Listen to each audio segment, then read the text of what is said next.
بسم الله الرحمن الرحيم. مدير مدحوينه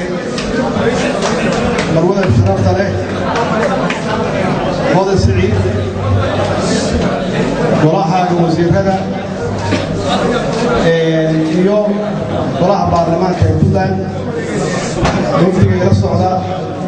وراها وزير هذا اليوم برلمان لبدا أقل سري اليوم وراها شعبك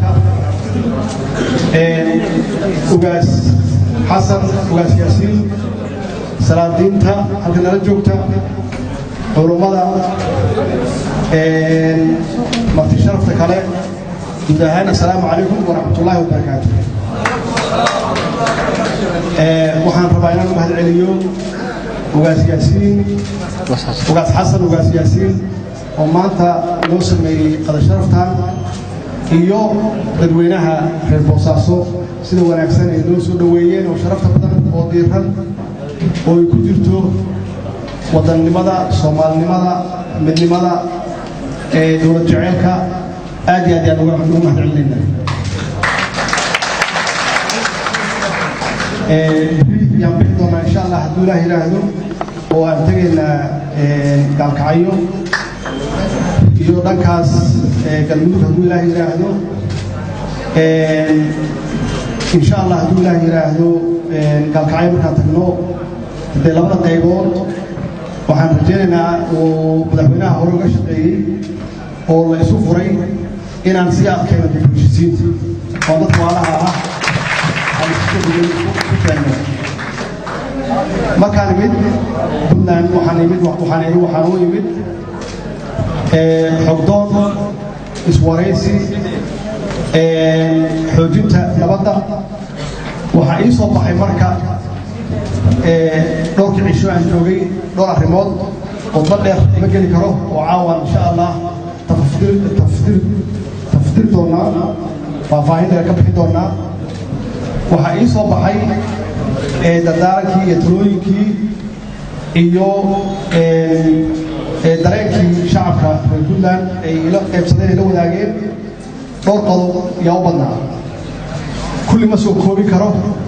laakiin waxay wada dardaarmeen oo yiraahdeen wada shaqayn dawladda dhexdeeda ah iyo dawlad goboleedyada.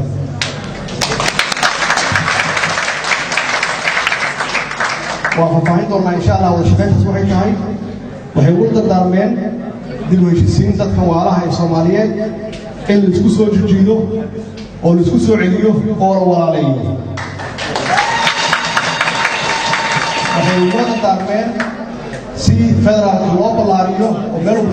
loo gaarsiiyo adeegga in meel walba la geeyo jidadka iskuullada cisbitaallada waxaa isku xiri kara dawladda dhexe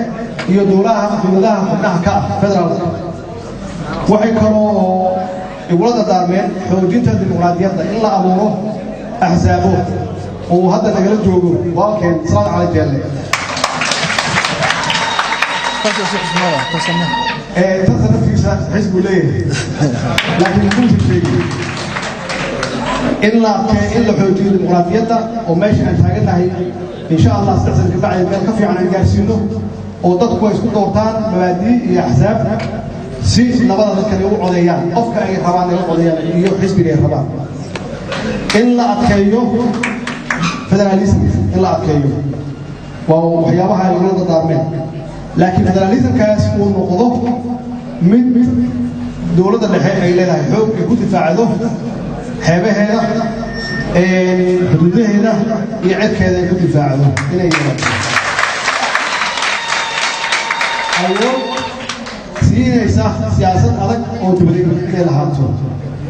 وحيقول الدعمين فدراليزم كاس هو النقطة فدراليزم كينا من نمو أو كالقطب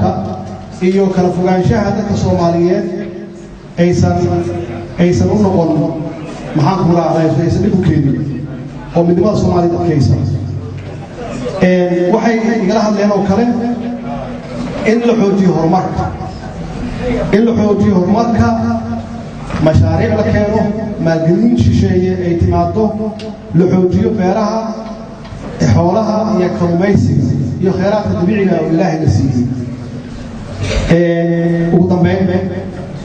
arrintii meeyarkii hore ee magaalada ka hadlay oo ahayd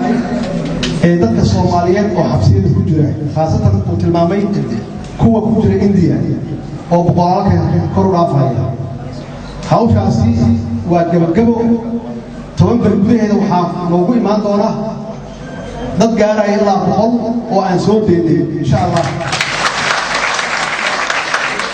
oo qaar ka mid ah aan ka soo saarnay xabsiyadii oo hoteelaha degan oo sugaya qayb kale in lagu soo daro si aan ugu kireeno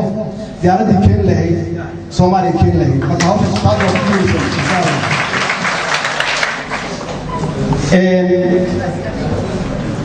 magaalada waxaa muuqato ugu dambeyn oo magaaladu waxay kobocdaa marka ay ka tagto qabiil iyada naftigeeda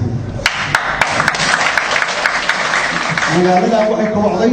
suu sheegay ugaas uu sheegay meeyarkii hore uu uga hadlay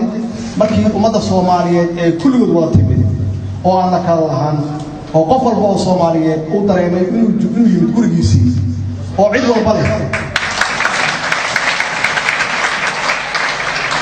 taasaa keentay inay noqoto magaalada ugu weyn ama ugu baaxadda weyn haddaysan ahayn kow laba ay tahay maamul goboleedka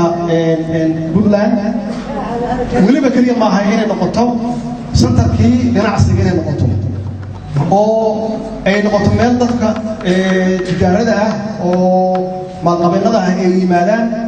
bacdama ay tahay meel dhaqaale u yaallo oo ganacsi ugu badnaa u yaallo marka in looga daydo naftigeeda magaalooyinka in aysan noqon magaalo ama tuulooyin ama degmooyin qabiile ee qof walba oo Soomaaliyeed meel kasta uu tago ay noqoto meel uu leeyahay sida Boosaaso kale